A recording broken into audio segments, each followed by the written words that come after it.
अब चलते हैं जरासंध के पास। जरासंध कौन है?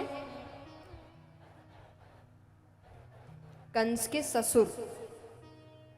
तो कंस की मृत्यु के बाद वो बदला लेना चाहते हैं, तो बार बार आक्रमण कर रहे हैं, बार बार आक्रमण कर रहे हैं। इन्हीं के कारण भगवान ने द्वारिका नगरी बनाई।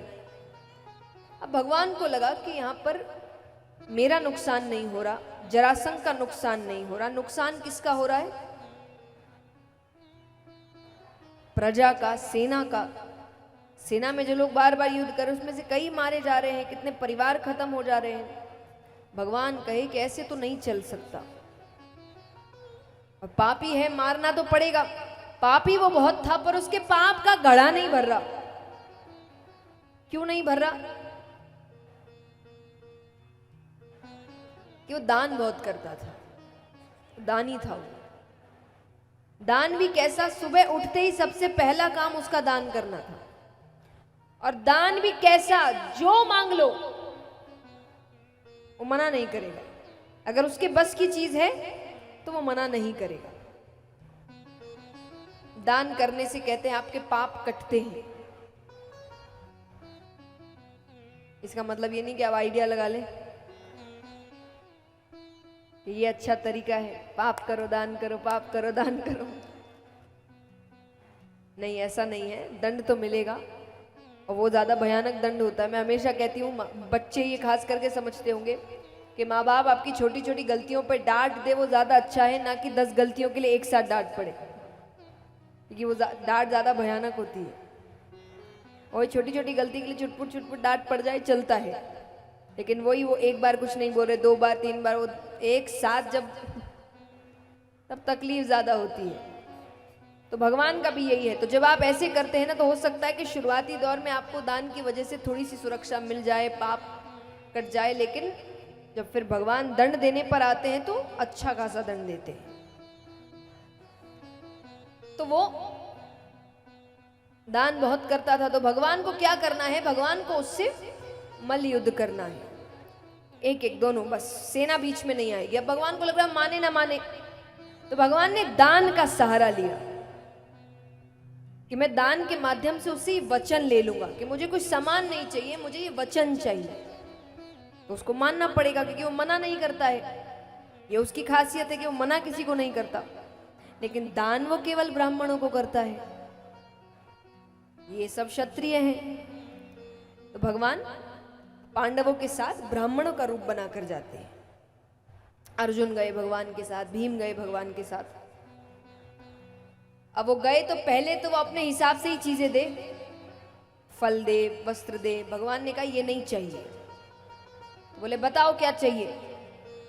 बोले वचन चाहिए कि जो मांगेंगे वही दोगे, पीछे नहीं हटोगे।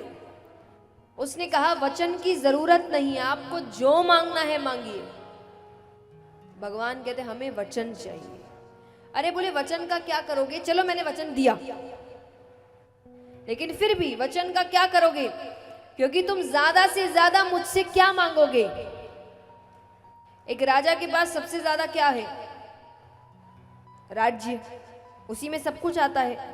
तो वो कहे ज्यादा से ज्यादा मुझसे क्या मांगोगे? मेरा राज्य, मैं दे दूंगा। तो आपको लग रहा होगा इतना तो अच्छा आदमी है।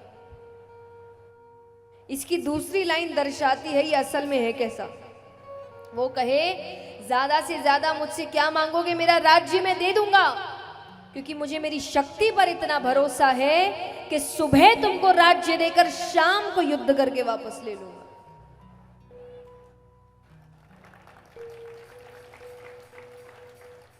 अब वो अपनी तारीफ कर रहा है कहीं ना कहीं, मैं ये मैं वो।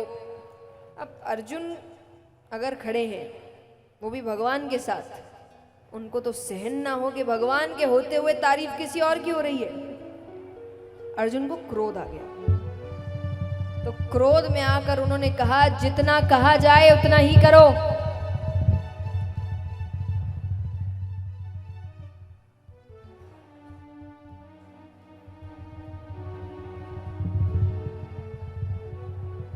कि जितना कहा जाए उतना ही करो। अब यहां पर अर्जुन क्रोध में आ गए। जरासंध के सैनिक इत्यादि भी आ गए। जैसा मैंने कहा, देखिए दान से कब तक बच सकते हैं? अगर आप मन से दान नहीं कर रहे हैं और आप किसी चीज का बचाव लेने के लिए कर रहे हैं, वो गलत है। जैसे मैंने कहा ना कि सुपात्र को करो। आप जिनको दान कर रहे हैं वो भी दान के लायक होने चाहिए, जिनको सच में सहायता की जरूरत है, और आपका मन भी अच्छा होना चाहिए कि आप मन से सहयोग करना चाहते हैं। यहां दोनों ही चीजें जरासंध के पास नहीं है। जरासंध के मन में अच्छे भाव नहीं है, एक तरीके से उसके लिए बचाव है, अच्छे भाव थोड़ी है। अच्छे भाव होते दूसरी जगह वो गलत कार्य थोड़ी करता, इतना पाप थोड़ी करता। तो इसीलिए दान का पहले भी अर्थ यही था कि सुपात्र को करो और अच्छे मन से करो, कि मन से किया हुआ 1 रुपया भी विशेष फल प्राप्त देता है और बिना मन से किया हुआ 1 लाख भी फल प्राप्त नहीं देता, क्योंकि मन से नहीं, आपकी इच्छा ही नहीं करने की। तो इसीलिए मैंने बार बार यही कहा है कि इच्छा से 1 रुपया भी करे तो बहुत सहयोग मिलता है। तो यहां पर अब अर्जुन को क्रोध आता है, तो अर्जुन ने क्रोध में आकर कहा कि जितना कहा जाए उतना ही करो। अब जो कहा वो गलत नहीं किया, पर जो हाथ दिखाया वो गलत कर दिया, क्योंकि भगवान ने 4 वर्ण बनाए हैं कर्म अनुसार। कौन से वर्ण हैं?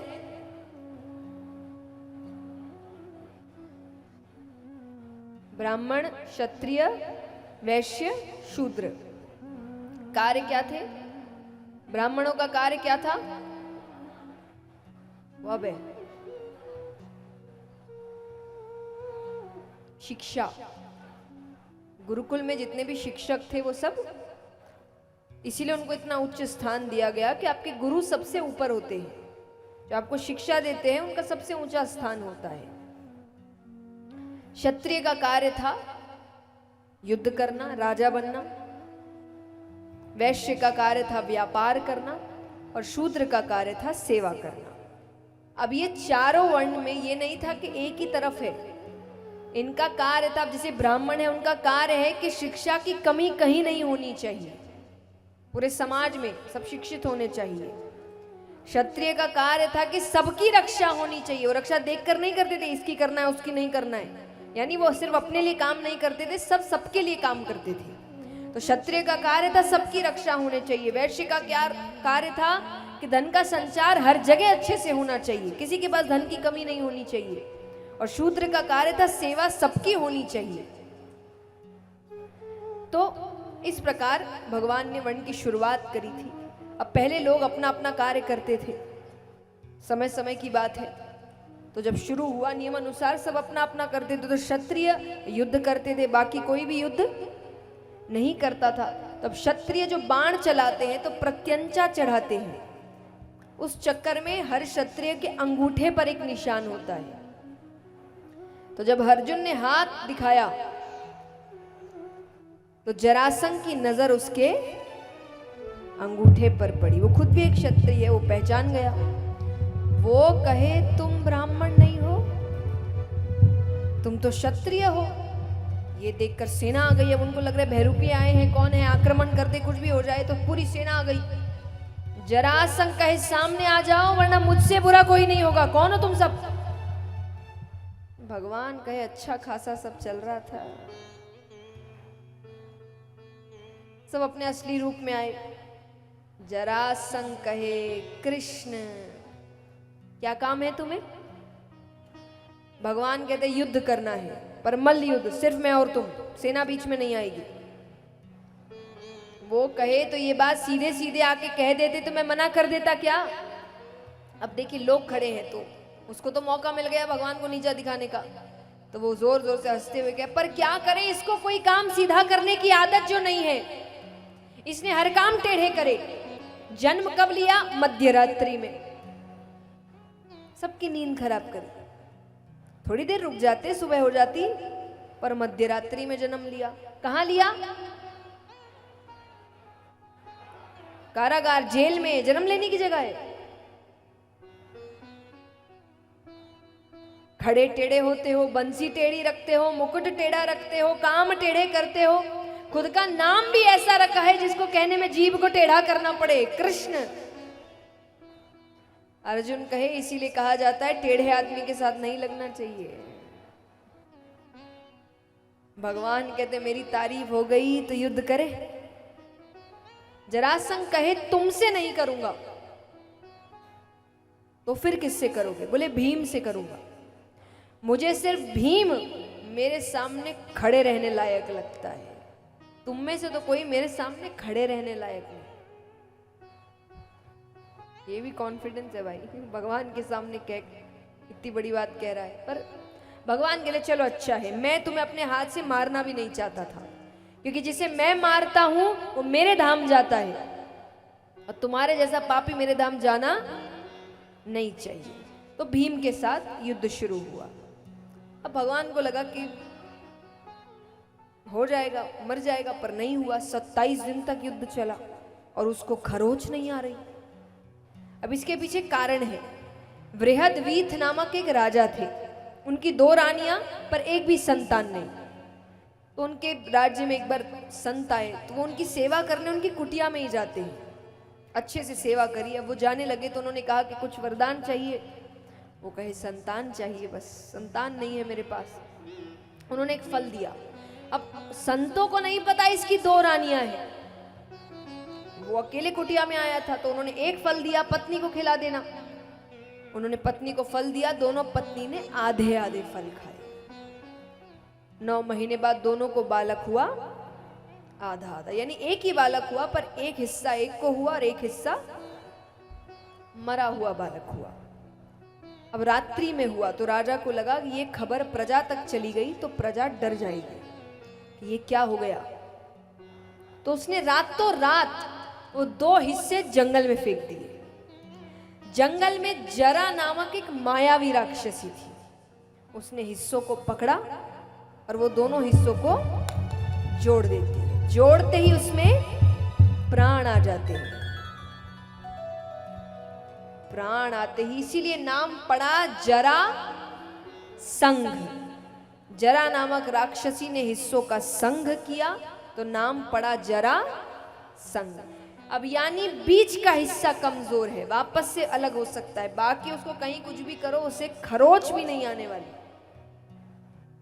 तो भगवान ने भीम से दूसरे दिन कहा कि आज मुझ पर नजर रखना, मैं कुछ इशारे करूंगा वरना ये नहीं मरने वाला ऐसे।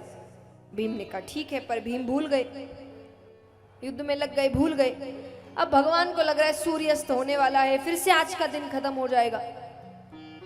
तो भगवान भीम का ध्यान अपनी ओर आकर्षित करने के लिए उसके दाव की प्रशंसा कर रहे हैं। भगवान जोर से कह रहे, अहो भीम क्या दाव खेला है। भीम का ये दाव तो भगवान पहले भी देख चुके हैं, इतनी तारीफ तो कभी नहीं करी। फिर याद आता है अपनी ओर देखने को कहा था। भीम भगवान की ओर देखते, भगवान ने एक टहनी उठाई, उसको बीच से पकड़कर चीर दिया। भीम तुरंत मुंह घुमाते हैं, जरासंध के पैरों को पकड़ते हैं और दोनों पैरों को पकड़कर छोड़ दिया तो फिर जुड़ गए। अब वो भगवान की ओर देखे, भगवान कहे पहले ही पूरा देख लो, इतनी जल्दी है सर घुमाने की। भगवान ने फिर पैरों को पकड़ा और चीरते हुए 2 विपरीत दिशाओं में फेंका कि अब वो सामने नहीं आने चाहिए। तो भीम ने पैरों को पकड़ा, चीरते हुए 2 विपरीत दिशाओं में फेंका। इस प्रकार जरासंध का वध होता है।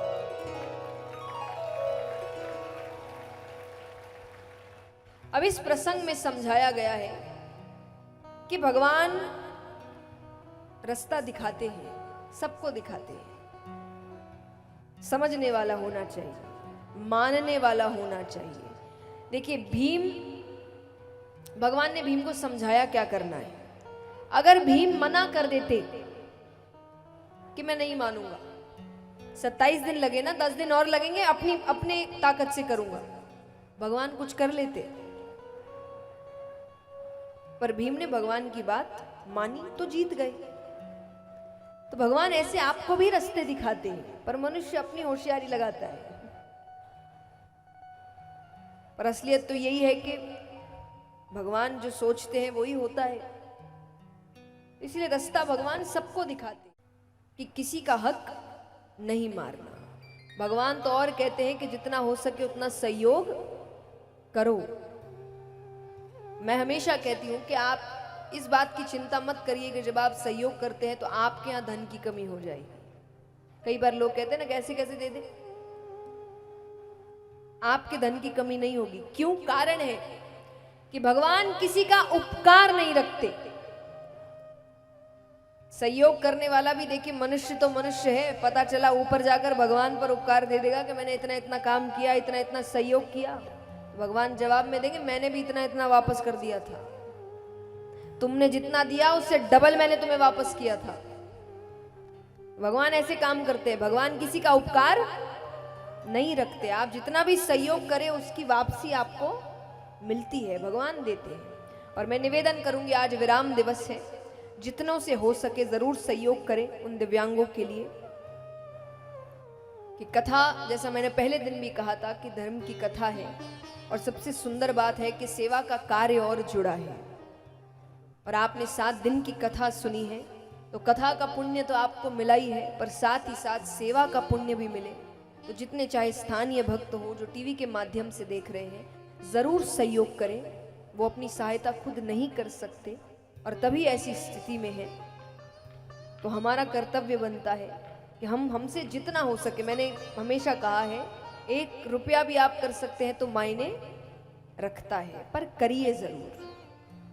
मायने ये रखता है, कितना किया है मायने नहीं रखता, किया है मायने रखता है।